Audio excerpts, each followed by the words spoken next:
Viewer discretion is advised. All right.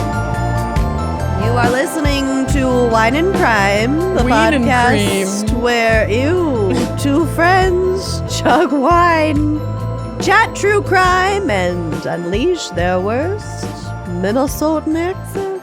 Yes, ma'am. I am delusional because I am getting over a hell of a flu, and I'm Lucy. This poor girl has been rode hard and put away wet this week. God bless her. It sucks when your whole household is down for the count. Well, and in the beginning of February, when January was 17 years long. Oh my God. And then we went January. to Mexico City, which was great, except for your hospital stay. Yeah, I spent my two and a half free days at the end in the hospital. Oh my God. It's fine. Anyway. We're fine. I'm Amanda, by the way. Hello. I found some mini M&Ms. Yum. From 1998. Brian came over last night for a quick sesh on the way home from work and brought us more gummy clusters and a Mike and Ike's tropical fun bag. Oh my God. That's a real friend. He's such a candy king. God bless him. Candy king. My little candy king. He does defend you, Mr. Mint. He does defend you. I'm also super high right now. I'm not drinking wine today, but we'll get to it. Oh my God. We'll get to it. We will get to it. And let's get to it now. We have a very special fan pick from Leah. And Leah has chosen the topic of digital cults. Girl. Yeah. Yo. My case is crazy. I'm excited to hear it because my research, and it's just because everything feels really, really personal right now. Yeah, we also both have our periods. And the world is hell, obviously, but we also both have our periods right now. As of the last couple of hours. Yeah, she got hers and told me she got hers yesterday, and then I fucking got mine today. No, I told you I was going to get mine today. Oh. It's actually, mine's due any second. Oh, so I'm going to lead you in. You're leading me. Sorry. You're leading the band this month, honey. My turn. That's okay. Anyway, yeah, my segment is, I wouldn't really call it uplifting. No. It's cults, babe. It's not good. No, but I like to find interesting, if not uplifting, at least interesting. This is really neither. I'm right there with you, honey. I'm right there with you. Well, Amanda, please, for the love of Christ, kick us off with our wine crime pairing for digital cults. Well, Leah wanted to feature a mocktail, a non-alcoholic situation today. And I love that in her email, she also shouted out Marigold, which is basically an NA bottle shop on 35th and Nicollet here in Minneapolis. Oh, and cute. You can get so many amazing little elixirs there and mood boosters and herbaceous, things that taste like an herbaceous liqueur but don't have any alcohol in them that mix really beautifully to make shrubs. Yeah, kind of. Yeah. I love a shrub. But a shrub maximalized for flavor so that it's and that also incorporate different herbs and mushrooms and things like that to provide energy boosting or slightly mood altering effects. So you can make a cocktail, a mood boosting cocktail with all this cool stuff that they offer at Marigold and not have any alcohol. I like to get stuff from there to make THC beverages, to mix with THC beverages. Super good. But it's also February. It's, the season of love. So I found this very cute Valentine's Day mocktail from themindfulmocktail.com. And for this, you put together strawberry syrup, rose water, sparkling water, or you could do a non-alcoholic rosé. And then if you're really feeling into it, you can put in a little bit of edible pink glitter. Oh my gosh. And then garnish it with strawberry. And this article even gives you a tutorial on how to make a strawberry rose garnish. where you like cut it cute. Yeah. fancy. So if you really wanted to go nuts on it. But you take like a Collins glass, a tall glass, and you put it, you fill it with ice, and you have like the long spoon and like your jigger measuring cup to get your quantities. So you'll take 1.5 ounces of the strawberry syrup. You can make it at home or you can get it store-bought, but we've gone over like how to make simple syrups before. You could pretty much add anything to the basis of a simple syrup to infuse it. So you could cook that simple syrup with either frozen, which actually can have like more sugar in them and like brighten the flavor and the color, or cut up fresh strawberries and put it in and then strain out the like chunks when you're done cooking down your simple syrup. So you can make it at home really easily. A 1/4 teaspoon of rose water. They also give a tutorial on how to make that if you want to make your own. But again, these are all things you could buy at a liquor store. A 1/2 cup of non-alcoholic rosé or soda water, depending on what flavor profile you're going for. And then a strawberry for your garnish. And you can also do a strawberry that you muddle. So you can muddle the strawberry at the bottom, then add your ice, all of your ingredients, a pinch of the pink edible glitter, and then take your tall spoon and stir everything up. And then you have a little bit of that texture of like the muddled strawberry at the bottom floating in it. And the whole thing is like this delicate light pink with all these little bubbles. And then you could garnish it. I would garnish it. Good. I would also maybe add basil to this because rose water with basil and strawberry. Yes. That would be magical. And then you could do almost like a skewer garnish where you put like a strawberry and a piece of basil and like a cute little skewer with like a candy heart thing on the end. Who are you? And then you've got this. I love to bartend stuff. That's so cute. Well, wouldn't that be so cute? So those are like the little changes that I would make. I would add basil. Yeah. And I would like do a fun garnish. But yeah, it's really, really easy to make. You could also make it as a pitcher and then just put ice in each individual glass, pour it and garnish. So you can multiply those ingredients by how many individual cocktails you're trying to serve. And very easily prep that early. If you did want to make it boozy, you could use real rosé. Prosecco. Yeah, real rosé. A really nice Lambrusco would be yummy in there. So many fun opportunities. So that is my recommendation for a little NA beverage. And I think it sounds refreshing and delicious, especially with our slight augmentations. But I personally hit a big fat J before this, and I'm drinking lemon sparkling water, Kirkland brand. Ooh! What are you sipping? Cough syrup? I'm recovering from the plague, so I've got ice water and mini M&Ms. Good for you. I love that for us. An NA day all around. Yeah. All right. Should we take a quick break to hear a word from our sponsors before we dive into all the salacious tales? I think that's a good idea. All right, let's do it. And if you want to skip all these ads, join us on Uncorked. Okay, Lucy. Hit us with it. What do you got for us for digital cults? Okay, so we've talked about cults before, like many a time. Yes. We know that cults are social groups which have unusual and often extreme religious, spiritual, or philosophical beliefs and rituals. Another oft-ascribed feature of cults is an extreme devotion to a particular person, object, or goal, which is why so many people refer to MAGA as a cult. We'll kind of get back to this.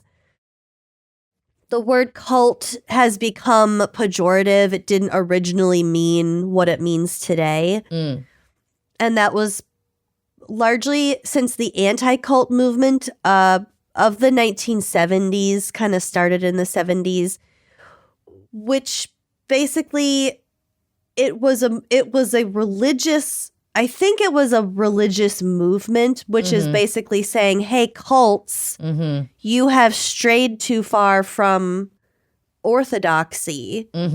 Like, you're going out, like, you're making your own thing out of this, and it's not in alignment with our actual practices here. You're getting a little bit far from the plot here. Reel it in. A word that I didn't already know. That sounded really arrogant. A word that I didn't know before I had to Google it was heterodoxy. I don't know what that is. So it's like the opposite of orthodoxy. So heterodoxy, hetero, means different. Heterodoxy is a deviation from accepted or orthodox standards or beliefs. Okay. So Ooh, I'm really high right now. the anti-cult, you might have your gourd blown by my segment. I'm possibly. scared. I'm starting to panic. I'm not very confident that will happen. Okay. The anti-cult movement was accusing cults of basically brainwashing, saying all cults are bad. You've strayed too far. You're abnormal. You're weird. You're bad. You shouldn't be here. Mm-hmm. But before that, and at the heart of the definition of the word cult, it just means participating in religious rites. Mm. The word cult is derived from the Latin term cultus, which means worship. Mm-hmm. But as sociological classifications of religious movements developed in the 19th and 20th centuries, they further defined cult as having socially deviant or novel, which is a nice way of saying it, beliefs and practices. Mm-hmm. So just weird. Mm-hmm. Even with the more narrowed definition that we use today, I don't think it's unreasonable to think that there is such a thing as benign cults. Mm-mm. They're just like, okay, they're weird. Mm-hmm. Go let them hunt mushrooms in Alaska. Yeah. Or whatever they're doing. If everyone's consenting and nothing fishy's going on and you're not abusing children and things like that, you're just the definition of cult is so loose, especially now, that it doesn't really mean what it once did. Not anymore, for sure. Yeah. So there are three main types of cults. We have destructive cults, which are unethical, deceptive, and ones that use strong influence or mind control techniques to affect critical thinking skills. Mm-hmm. There is someone named Eli Shapiro who defines a destructive cultism as a sociopathic syndrome whose distinctive qualities include behavioral and personality changes, loss of personal identity, cessation of scholastic activities, estrangement from family, disinterest in society, and pronounced mental control and enslavement by cult leaders. Mm-hmm. The term destructive cult has been criticized by scholars because it sort of gives outsiders permission to, first of all, overuse the label and equate these more whatever live and let live benign sects with the sorts of cults that carry out mass suicides. Right. So destructive, I think we could find a better way of separating the not so great ones from the just leave them alone ones. From they're just weirdos on a compound fucking each other. They're not hurting anybody kind of cults. Yeah. Let them be. Mm-hmm. Second type is doomsday cults. They believe in apocalypticism. Mm-hmm. So meaning that the end of the world is imminent. Mm-hmm. And the only way to survive it or ascend beyond it is to be part of this movement. Well, Follow these instructions. Yeah. In terms of a cult, And then also millenarianism, which is they believe that a fundamental transformation is coming. So like the rapture, for example. I have to lean back because I'm so high that I'm feeling disconnected from my body. Oh, lean back. So, what's up? Do you wish you had some mini M&Ms? I really fucking do. Can't tell you how much I wish that. Can't possibly express. Green love.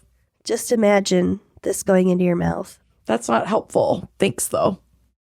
I'll put it in my mouth. Yeah, you eat it. Okay. And the doomsday can also be used to refer both to groups that predict I didn't say that right. I don't care. That predict disaster and groups that admit to bring it about because, a failed prophecy is bad optics. Mm-hmm. So there are times when a prophecy is made and then it is carried out. You know what I mean? Mm-hmm. Then we have political cults. So this has a primary interest in political action and ideology, mostly advocating far left or far right agendas. So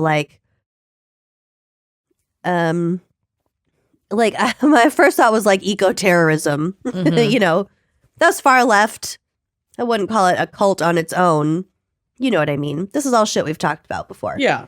So our fan picker, Leah, in their email said that it's interesting to consider that what we think about cults like Jonestown, like People's Temple, or like the Order of the Solar Temple, like Waco. Yeah, like things like that wouldn't be possible today because of the internet and because of all of this mass sharing of ideas and knowledge. But ironically, I think, and we'll get to it, but it's sort of like that obliterates everything into a cult. Because those before the internet, and let's be real, like the internet is the thing that has changed everything. Yeah. Before that, they relied on in-person interactions with these charismatic leaders. They relied on a centralized location and like face-to-face interactions with each other because that's how they held their power, or, you know, like created and reinforced their community. And then you can also use those interactions as like punishment against each other too, you know. And that's not the same as what they are today, because sort of going back to the MAGA thing, first of all, saying MAGA's a cult is so overused because it's so not a stretch at all. Like, yeah, it can easily fit into the definition of a cult. But the whole reason why MAGA, well, a big reason how MAGA even came about is because they're just like isolated people who are angry with the world, who can't afford anything because they can't get a good job because of the education and the student loans and the debt and this is America and that kind of stuff. But it really heavily relies on people that don't have community and that feel angry and isolated. So it's just it's a new breed of cult now because of how isolated and decentralized everything is. Yeah. So you sent me this link. There is a thing called cyber sectarianism. So this is a new religious or spiritual movement, or new religious or spiritual movements that use the internet for text distribution, recruitment, and information sharing. Which sounds like it would be a pretty good blanket term for what we're talking about, but it's weirdly more specific than it seems. Or at least it is, according to this Wikipedia article. And I started thinking I was going crazy doing this research. And again, I'll kind of get to it. Here's a more full explanation by the person who coined the term, who is political scientist Patricia M. Thornton at University of Oxford. Cyber sectarianism as an organizational form involves highly dispersed small groups of practitioners that may remain largely anonymous within the larger social context and operate in relative secrecy, which I thought was a weird way to put it, while still linked remotely to a larger network of believers who share a set of practices and texts and often a common devotion to a particular leader. This is exactly what my digital cult case is. What you just explained. Like, even just the fact that, like, the relatively anonymous or, like, relatively small, like, what they did and how many people they reached was massive, but the people that were actually, like, in the cult was pretty small. It's really weird and crazy. Okay, this is where, and again, with the news cycle and my absolute mental fracturing as of late, everything feels personal, but this next part was like, what? Overseas supporters provide funding and support. Domestic practitioners distribute tracts, as in like literature, participate in acts of resistance, and share information on the internal situation with outsiders. Collectively, members and practitioners of such sects construct viable virtual communities of faith, exchanging personal testimonies, and engaging in collective study via email, online chat rooms, and web-based message boards. Mm-hmm. So don't you think that kind of makes it sound like so much more clandestine? The overseas supporters providing funding and support, that makes it sound like they're investors and not members of this cyber sect. You do know what I mean? Mm-hmm. There's just certain words in this that make it sound like, what? Okay, so then they're finding ways via the internet to make money that isn't just a direct result of their cult members like handing over all of their possessions. It's like they're also making money in these other ways. I mean, I guess, but here's the weird part about and this is from just the Wikipedia article.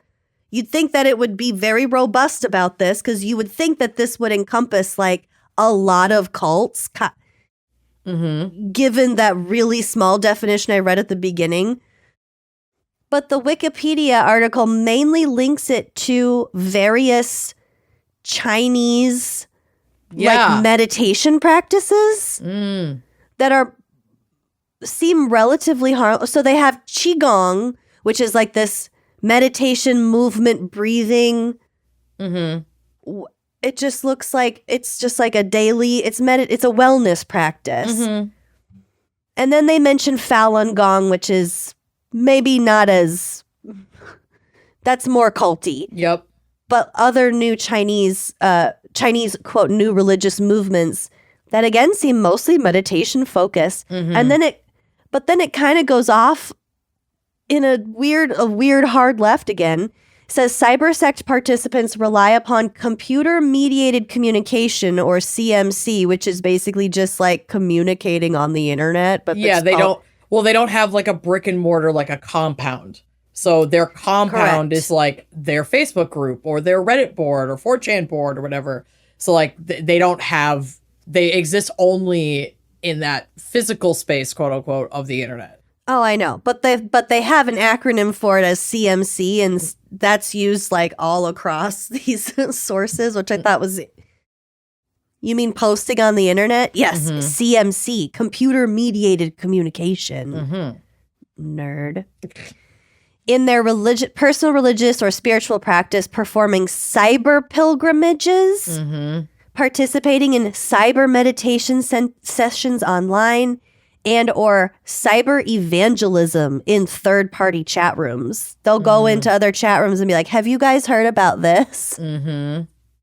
Some cyber sect members of groups, including Al-Qaeda, engage in, quote, repertoires of electronic contention using websites and email to mobilize participants for protest and contention, as well as hacktivism and even cyber terrorism. Yeah.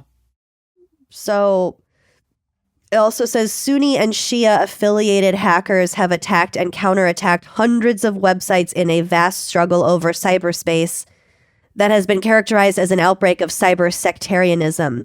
So within this so-called Muslim cyberspace, there are both online like publications, lectures, awareness, like advocacy in the more traditional sense, and then also cyber attacks against other religious or non-religious websites. So it's like offensive and defensive at the same time.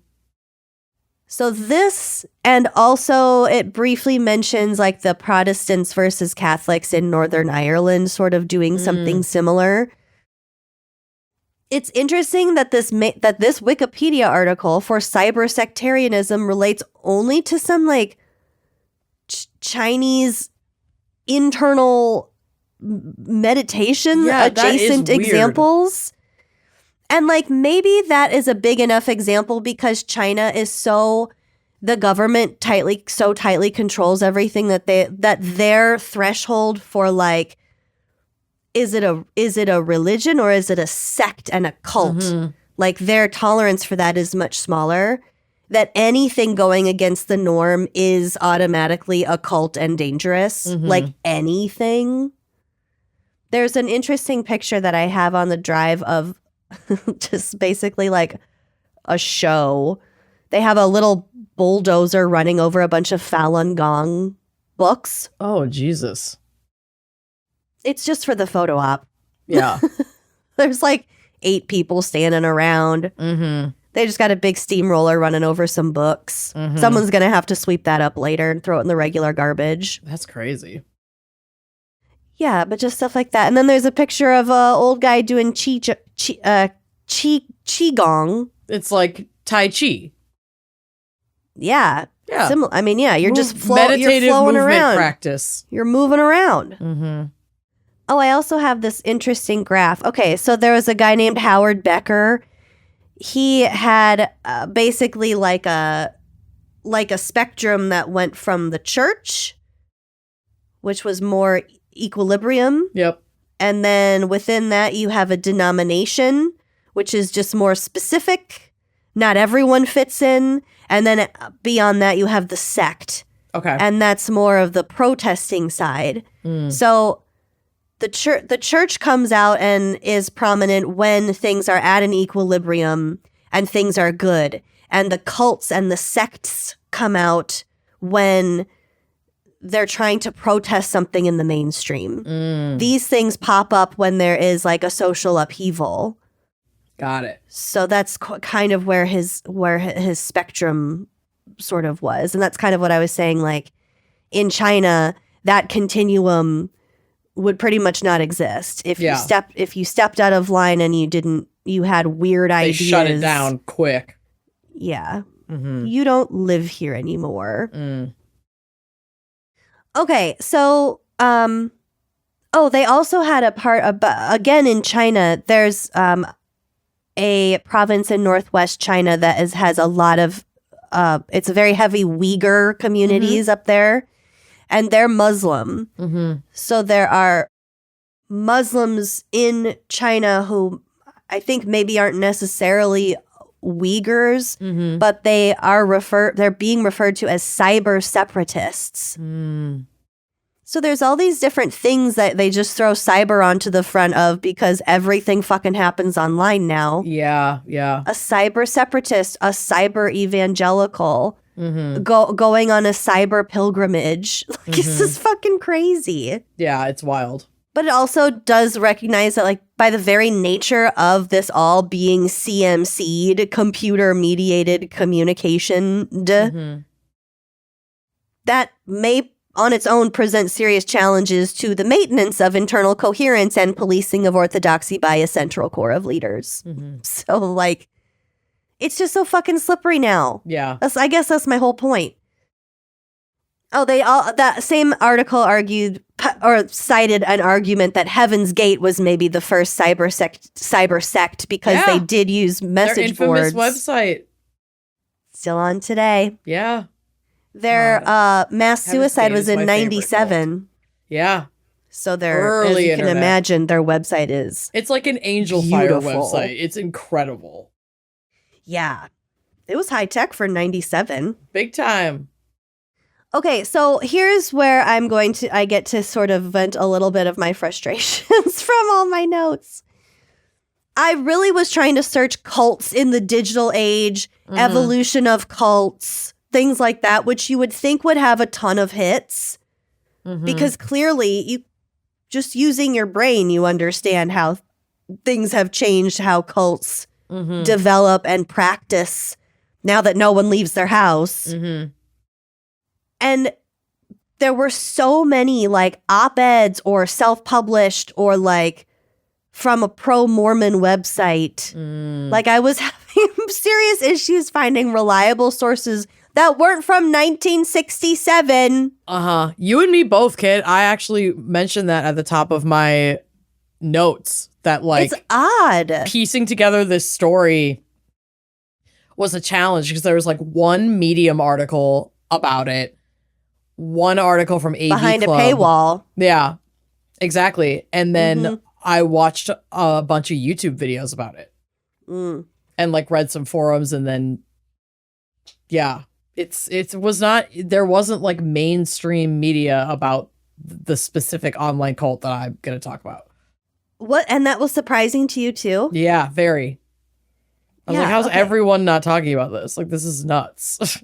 So my personal takeaway, I'm getting the impression that what we classify as a cult is getting really, really diluted and fragmented and like becoming part of the mainstream. Mm-hmm. And so I did find an article from 2024 from Vox, which is why I signed up for a Vox account on our email. The title is "Everything's a Cult Now." Mm-hmm. Okay, so the article says, "Is damn near everything a cult now?" That's a glib distillation of an interesting idea I recently encountered. The basic thesis was that the internet has shattered the possibility of a monoculture, and that the result is that of a highly fragmented society that feels increasingly like a loose connection of cults stacked on top of each other. Mm-hmm. To say that everything is a cult is a bit of an overstatement, but as a general framework for understanding the world at the moment, it is helpful. The way we consume content, the way fandom works, the ways we sort ourselves into tribes and camps online, even the way lots of industries work, including the news business. And that was something I saw come up again and again, was like, well, again and again in the 4 articles I could read. Right. Specifically the media. Mm-hmm. Because that's the distillation. That's how we think we know what's happening with the world. Right. It all has shades of culthood. This is easier to see if you set aside the more extreme examples of cults like the ones that end in mass suicide or shootouts with the ATF, and instead think of cults as movements or institutions that organize themselves around the belief that the mainstream is fundamentally broken. Because, as I mentioned before, that is like how they crop up. They start somewhere that's this bigger pile, and then they're like, no, there's something fishy with this bigger pile. We're gonna go into a smaller pile, and then smaller and smaller and smaller, and then you're the weird ones. So the article goes on to be an interview with Derek Thompson, who's the host of Plain English podcast. Oh, okay. I think he's a writer for The Atlantic as well. So I think the author of the article sort of starts by saying,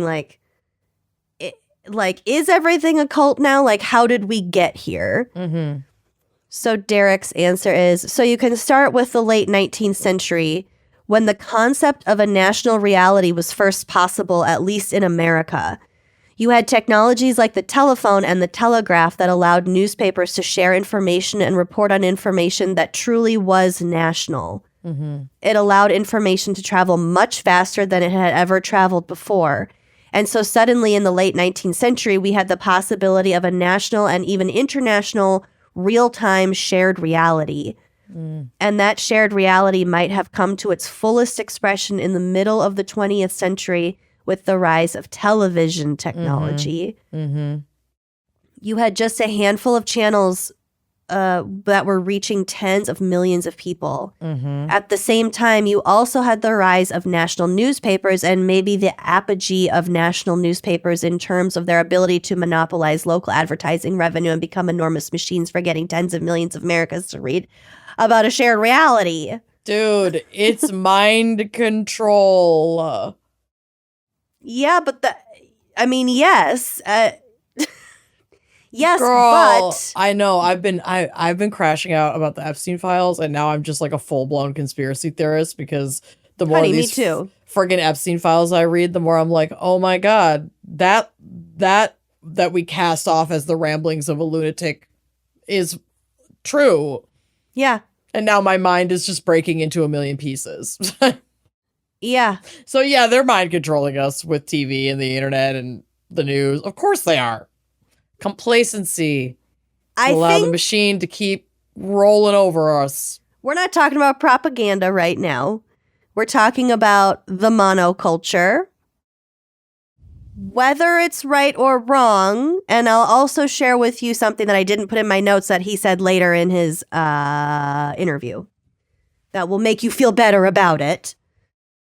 So this is the first time and really the only shortish period of time at least in the West, specifically in what we're talking about in the United States, where our whole country had a shared reality. We all saw the moonwalk, the Kennedy stuff, like, you know, the protests, Vietnam, stuff like that. You couldn't avoid it. It was all one shared reality, and that was the first time in our culture that was the case. And that's wild. Yeah. So you move from the 19th century with the birth of this possibility of a shared reality to the 20th century, where you really have the rise of a kind of monoculture, which was never really possible for the vast majority of human history. What I'm interested in is the possibility that the internet has forever shattered that reality, and that we are in a way going back to the pre-20th century, where the culture is actually just a bunch of cults stacked on top of each other, a bunch of mini local realities stacked on top of each other. That's a lot. Well, he also says, like, that said, I'll never understand people who refer to, like, the 1950s as the glory days, because what do you mean we had a monoculture that saw the Jim Crow era bullshit and saw the civil rights movement and saw all of these things, and it didn't get fixed any faster? So really, what was the benefit of that? Yes, it was exciting, and it moved us further in a certain direction, but like, do we want that again? Was the monoculture that great? Did it really benefit us that much? Good question. So another thing to think about. Yeah. So here's where I went a little bit off. Cults are organized around the belief that something in the mainstream is broken. So if we're all on that page. Right. I was thinking that at the top when you first said that. I was like, who among us does not, whether you're on one extreme or the other, or even now anywhere in between, everybody's feeling like some shit's fucking broken. So if we're all on that page, where does that get us? Our institutions are crumbling day by day. Media is being fragmented beyond recognition. Aren't we all paranoid? Aren't we all in high-risk social scenarios? Don't we all feel nauseated at mass culture right now? And I wrote, yes, I'm depressed. If we are moving away from a monoculture, does that mean we are moving back toward tribalism? And what lessons have we learned from both tribalism and the monoculture in the past? And if we are moving back, we have to remember those things and build off of them and do it better this time. So yeah, I might have lost track of the whole cult thing, but Damn. I mean, I do think that he's right about cult. It's just being stacks of cults on top of our whole culture is cults.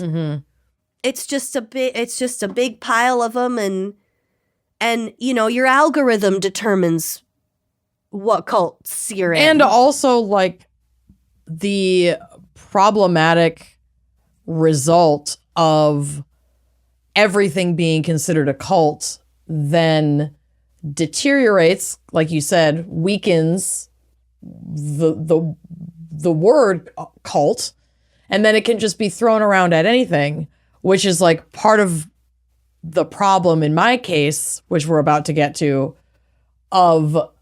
because there's so much like community building and good work that does happen online predominantly. Think about like mutual aid and anti-racism education and like all of these things that we can connect about and have access to, that then people who oppose those kinds of movements can go, oh, that's a cult. And then discredit and devalue the good work and the good organizing that is happening, like the good community building that is happening online, by calling it a cult. And then that puts, you know, the leaders of those education groups, which are typically Black women, like predominantly Black women, but then that puts them at risk of being labeled a cult leader when they're just essentially teaching Black history and anti-racism education. Yeah, and those kinds of accusations exist in all sorts of different pockets of everywhere. Yeah, it's just... It's like you said, it's so slippery. It gets so slippery. It's so slippery, and like these are special days we're going through, and yeah, why not be in a cult? Seriously, can't blame you. There's a problem with the mainstream, y'all. Let's all get in our own little cults. I'm in. My God. They're not necessarily bad. Start a good cult. Great.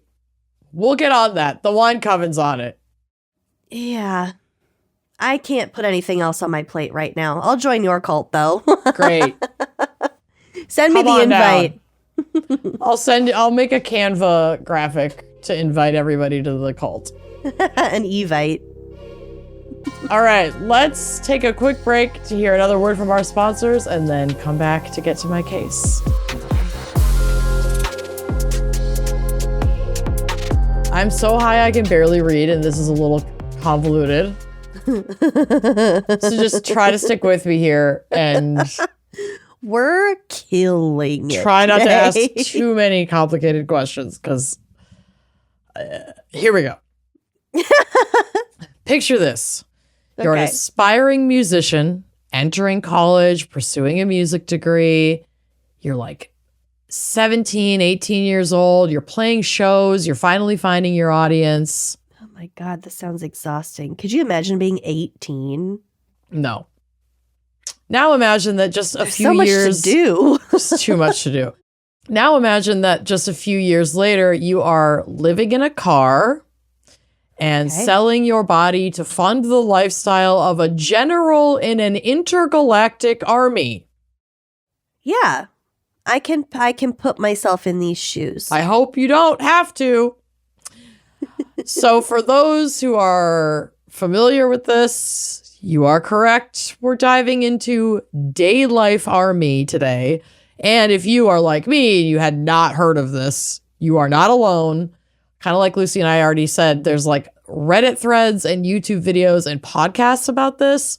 Mhm. But articles in mainstream news, not so much. So I'm going to do my best with the information that I found to walk us through the origins and evolution of an internet-based cult that grew from a Facebook meme group As they all do. into a predatory organization. No, Twilight sewer posting would fucking never. Ever. Ratties for life. What are you talking about? You know, I don't want to know. You don't. And if you're not in the in group, you can't know. Okay, that's all So, right. but there's going to be a lot of ratties in the comments. I promise you that. Hi, ratties. So our story begins with two individuals. First is Eben Carlson. He was born in Seattle in 1967 and had his own dreams of fame and making it in the music industry himself. He Do you tried. trust in Eben? No, I don't. Okay. Especially not after meeting this one. Okay. He tried to make it as a DJ, an author, and a graphic designer, but failed at all of the above and blamed those failures on anything but himself, which sounds Yeah. like a few exes of mine. Yeah. Well, yeah.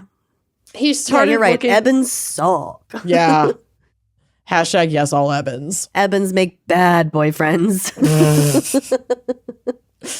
So he started looking for connections on the internet and started to go by the name Wise L. He connected with a What? woman named Kimberly Laura Malone, known as Koa. She was pretty well connected to the music scene of LA. Yeah, Can we address the capitalizations?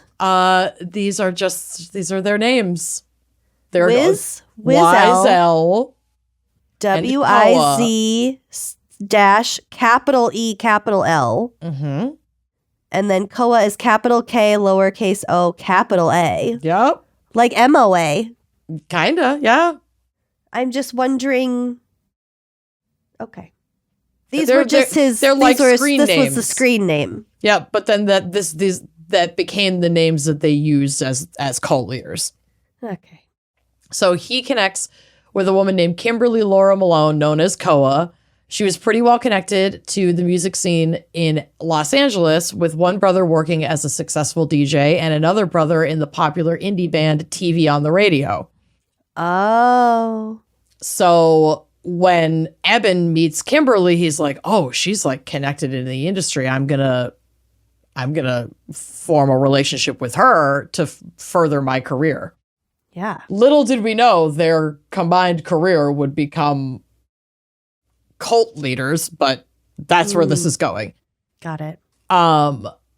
She had studied acting in college. Kimberly, she had worked in the service industry. She'd worked at a couple of bars and mostly hopped between careers before becoming a self-proclaimed sex coach. I think she had been like a sex therapist at some point or had gotten some education in sex therapy, but she was a sex coach and a, quote, goddess of love. Self-proclaimed sex coach. I feel like that needs to be part of the title. Yeah. The two felt connected instantly, sharing similar feelings of societal failure and outside forces keeping them from achieving their destined greatness. Unhappy with their realities, they joined forces to create their own reality. Around 2014, like early 2014, they created a Facebook group called Tumple, Tumple. Tumple. Which started as a weird section of Facebook where people just shared mystical rituals and like goofy witchy stuff kind of, but then it quickly became a tool for recruitment. There were also like, it was like a meme generator in there too. They targeted aspiring artists and musicians, offering branding and marketing help while simultaneously promoting anti-racist education and sobriety, things that are completely valid to connect with community over, especially in online spaces, but were then being manipulated to target vulnerable people online and cleverly made it seem even more innocuous by using their own like language of silly internet speak that they dubbed Unglish. Okay. Yes. So Unglish is an English-based language that replaced random vowels with U's or Y's to, quote, subvert the Western written traditions they associated with whiteness.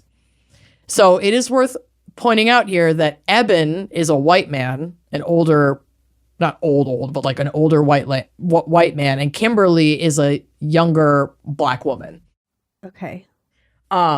So Eben, however, seemed to hold a lot of the power, at least of like promotion within the group, which in a shock to no one seemed accessible only by white members, and members of color often criticized the group for prioritizing whiteness and not being truly anti-racist. That was just like a way they were getting people into the group, but they weren't actually like teaching anti-racism education or even engaging in anti-racist practices in their own self-proclaimed anti-racist group. Okay. Once recruits were in, indoctrination began. They used a specific set of, quote, standards to control every aspect of life. So members would be expected to only wear white or light-colored clothing, which could not be vintage or secondhand, and fabrics could not contain wool or leather. My God. I'm already out. Yeah. I love thrifting. People had to remove all analog materials and go digital. So like basically be online 24/7 and not have any books or like printed materials, you know, in your possession. Oh my God. Ugh. Follow Uber cleaning and hygiene habits and only use unscented products, and there's no bleach allowed. So you had to be like extremely clean, but with these specific products, no bleach. But an all white wardrobe. Mm-hmm. Got it. Communicate with each other in Unglish. Sobriety is expected, but weed is allowed. You can't have pets. They also isolate you from your friends and family. Yes. You're expected to consume basically only a raw diet, like no additives of anything. Wow. It's a very high control set of expectations. And it was like, if you meet these criteria, then you can be like ranked up in the hierarchy on Tumple. Tumple. One of their most bizarre rituals was called Whitestone, which involved men participating in mutual masturbation into a cup while visualizing what you wanted in life and then consuming the contents of the cup. Wow. As she takes a sip of her bubble water.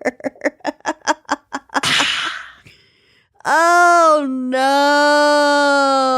It's bad. And I mean, also there was absolutely sexual abuse in this situation, and we're going to get to it pretty soon, but yeah. Folks kept joining this like Facebook group because they thought it was a joke meme group, and the contents that they discovered within seemed to confirm that, because everyone's like, how could this be real? Oh my God. But then, like the rhetoric within the group ramps up and the group evolves, and the leaders are identifying some of the most vulnerable participants, both within the group and also via their own recruitment in other spaces like Twitter, where Eben would target like young musicians and aspiring artists. And they'd be like, oh, I have all these connections. If you come join with me, like I can advance your career in the music industry. And people are like, hell yeah. Like I would love to connect with these like well-connected people. So yeah, then the group starts making like these weird turns and takes on a more divine purpose. And starts talking about like who is even above Koa and Wiesel in the hierarchy, that like they're the leaders here on Earth, but they serve the G-Fed, which is the Galactic Federation, an alien government. Yes. Well, yeah. Mm-hmm. Kimberly claimed she was a, quote, Pleiadian light form who could divine truth with a pendulum and possess all of humanity's souls, which members could conveniently buy their souls back for a price if you didn't want them to have your soul anymore.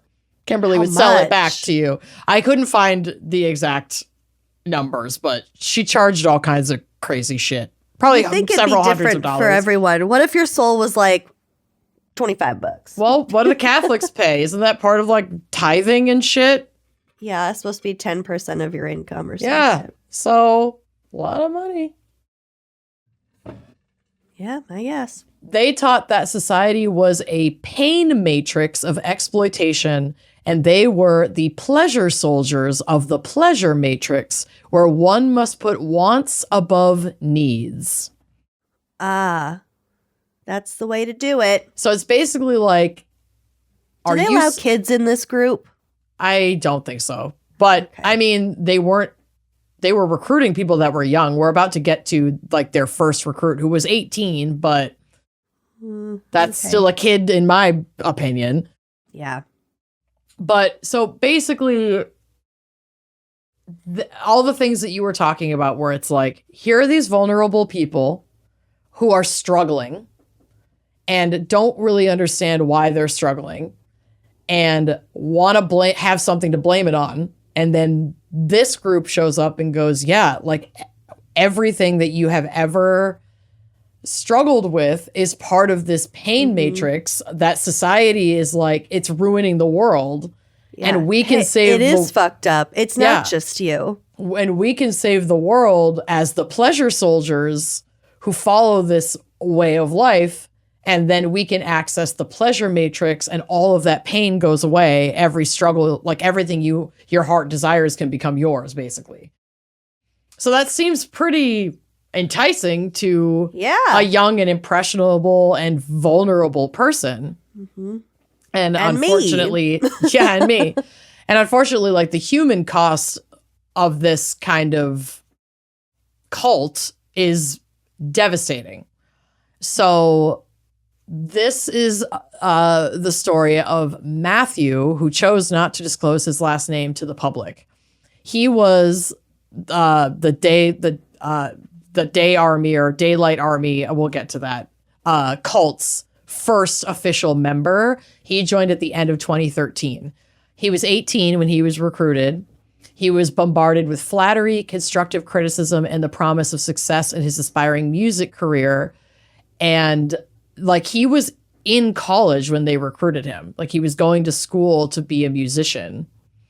And they recruited him, and he kind of abandoned everything because he saw them, these leaders, as his like personal mentors. And that's kind of what they pitched to him.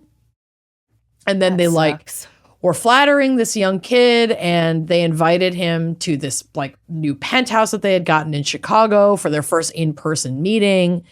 And this was a property that, of course, they had gotten a lease on using donations from their growing Facebook group. And this is what they were spending the money on. And Matthew was like a little unnerved when he first got there because it's like this gorgeous, lavish, high ceiling penthouse in Chicago, but there's like no furniture in it. And they just explained that away, being like, oh, we just moved in and, you know, we haven't like furnished the place yet. And Matthew was like, oh, okay. And trusted them. Like they were very good at, you know, showing him this like exciting, oh yeah, look, like if you stick with us, we just got this penthouse. Like, you know, it's not weird that we're in this empty penthouse. We just got it. We're just moving in. And he was like, oh my gosh, like they're really doing it. Like maybe I could do it too.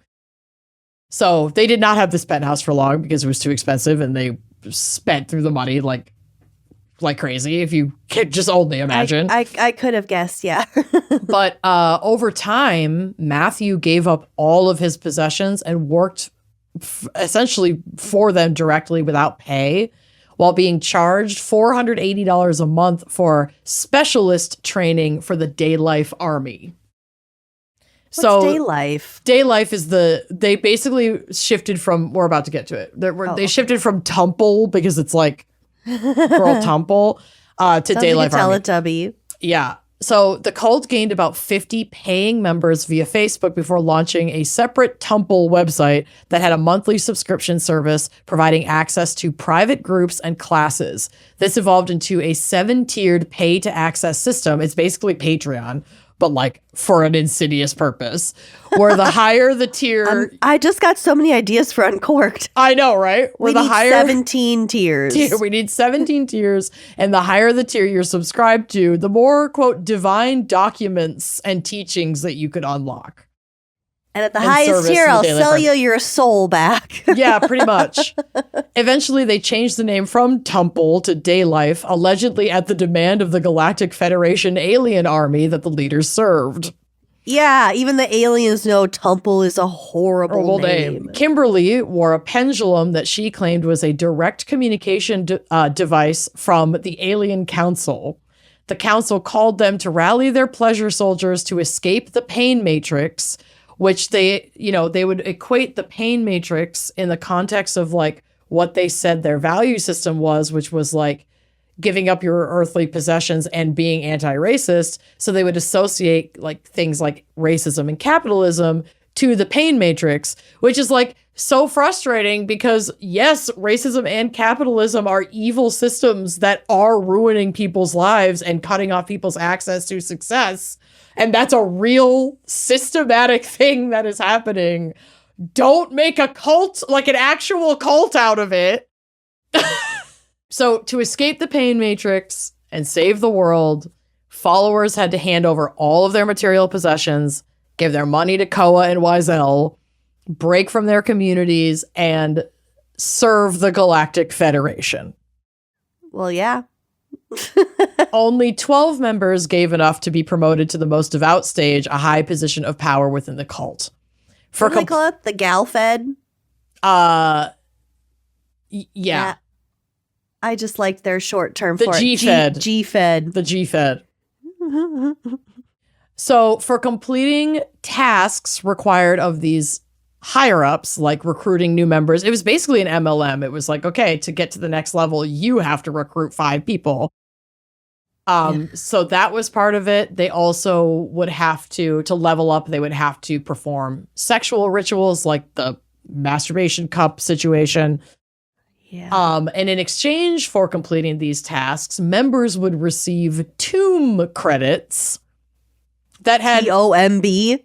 I saw it spelled as TUME.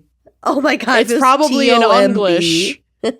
I mean, probably God. They named things from their English language. So members would receive tomb credits that had no financial value but could be exchanged for favors and services within the community. So like having your laundry done or, whatever. Other members faced different abuses. Someone who went by Fu, a member of color, realized the group was not anti-racist when she saw that only white people were promoted to these positions of power. When she called this out, Koa and Wiesel accused her of destroying the group's integrity. Meanwhile, Fu, a transgender woman, had been promised help with her medical transition by the leaders of the group, who were like taking in all of this money and then saying, yeah, we're going to pour this back into our members. But she was consistently sabotaged throughout the process, where they would not allow her to like get to her doctor's appointments, access her hormone therapies, because they would withhold access to her car. They wouldn't give her access to her money. So That's she couldn't cool. go to these appointments after they had promised that they were basically going to crowdsource among the group to pay for her transition. That's so cruel. It is cruel. She was fortunately able to quit the group without, it sounds like much backlash or retaliation from anybody. Meanwhile, the funds collected and promised by the leaders to be used to care for their devout community were being spent on lavish designer clothes and accessories. They, for a time, had access to a cabin in Washington. I don't know if they owned it or if it was like a family cabin where members could gather in person. And many of them would be living there because they were told to give up all of their earthly possessions. So like many of them became completely unhoused, and they were like staying in this cabin for a while, but then the leaders lost access to the cabin and ran out of money. And a lot of these members of the group, just like I said, became unhoused because they had given up their apartments, their cars, everything. And some of the members were high enough in status in the eye of leadership that they could sleep in the group's shared Toyota Corolla. Oh, what an honor. Yeah. Mm-hmm. Wow. Under the guise of exploring sexuality, the leaders coerced Matthew, who identified as a straight man, into having sex with men. And he, at times, would be specifically pushed to have sex with black men to essentially prove to the leaders that he wasn't racist. Oh, come on. So with the group now fully out of money and Matthew in this, abusive, coercive control, now sexually exploitative relationship with the leaders, Kimberly coerced him into first paying for a sexual energy course that she charged him $2,000 for. And that basically groomed him and prepared him to prepared them to use Matthew for sex work, and then demand that he give them all of the money that he got from sex work on the street. Wild. Yeah. How much people get away with. Again. Yeah. Ugh. Their attempts at essentially selling Matthew to high-profile clients didn't work, and he and other members were often left to scour dating apps while living on the street in hopes of finding clients, so that they could provide enough money to then get housing from leadership. But not a single dollar that any of these folks that were practicing, engaging in sex work at the request of leadership, at the demand, the control of leadership, they gave every dollar over, but they never saw anything back. They were still unhoused. They were still basically clamoring to get enough tomb points to sleep in the Toyota Corolla that night. It was nuts. Oh, God. That makes that name even worse. Mm-hmm. Ew. Matthew was also used to create recruitment propaganda videos for the cult to recruit more members. And while everybody was kind of expected to do that in that MLM style, he was targeted by leadership, I think, because he was just young and charismatic, and that they wanted him to churn out these propaganda and recruitment social media clips. They were able to milk a lot out of that boy. Yeah, it's rough. So sad. By late 2018, the spell began to break. Matthew escaped with the help of a potential client that he had met on Grindr, who he kind of opened up to this guy, and he allowed him to stay at his apartment in San Francisco in exchange for some housework, and even gave Matthew some money to help him get back on his feet. And he eventually returned to his family to begin the process of rebuilding his life. Oh, good. Yeah. DayLife was angels on Grindr. Yeah. DayLife was angry at his exit and harassed him repeatedly, mostly via email, because it's like they can't actually legally do anything to him. So they were just digitally harassing him. So they were like fucking with his social media accounts, DMing him incessantly, and then sending him all of these emails claiming that he owed the group over $20,000, which he ignored. And then other members saw that there wasn't like much tangible retaliation from DayLife.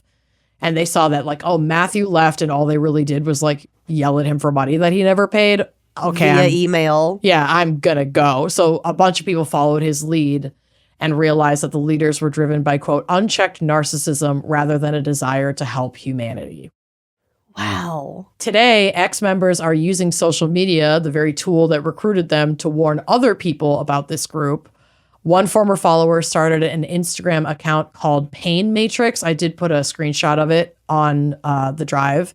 And it's to highlight the group's predatory tactics. And as they themselves were a victim of this cult, they post consistently about DayLife and like the stuff that they endured and what they went through, so that people know what to recognize when they come across them. Because the DayLife Army's social media presence has like very much faded in about 2019.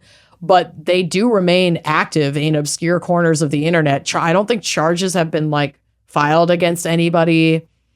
They're still operational to some degree as just this sort of like fringe niche corner of the internet. They still wear all white. They perform their rituals allegedly and are still seeking soldiers. So all that to say, you know, you do have to be careful about who you're engaging with online. And if people you're engaging with online, even, you know, the ones because you want to seek like truly good and important education, are starting to like promise you utopia and like asking you to hand over all of your worldly possessions.